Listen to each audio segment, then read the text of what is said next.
पाकिस्तान की नई नस्ल को तबाह करने के लिए पैसे देकर, डॉलर्स देकर लॉन्च किया गया है, तो वो शख्स तो यही करेगा, चाहे वो हुकूमत में हो।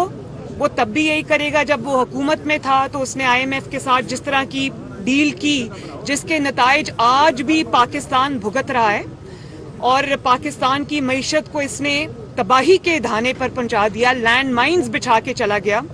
जिसको आज ना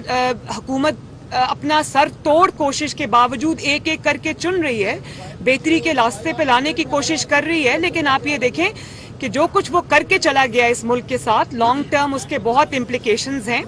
और आप ये भी एक देखें कि जाते जाते फिर वो IMF के मुआहदे की खिलाफ वर्जी करके खुद ही जो मुआहदा किया था,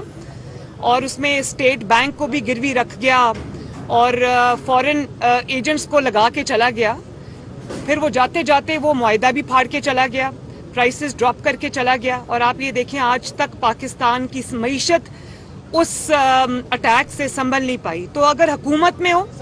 तो पाकिस्तान की तबाही करेगा, हुकूमत से बाहर हो तो जत्थे लेकर हमला आवर होगा। तो मैं ये समझती हूँ कि सारे जो इंस्टीट्यूशंस हैं, सब इंस्टीट्यूशंस,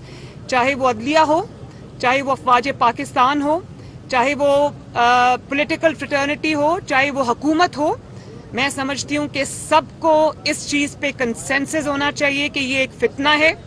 जो तबाही के लिए लॉन्च किया गया है, जिसकी शर से ना किसी का बेटा महफूज है, ना किसी की बेटी महफूज है, ना किसी की बीवी महफूज है, ना किसी का कोई रिश्तेदार महफूज है।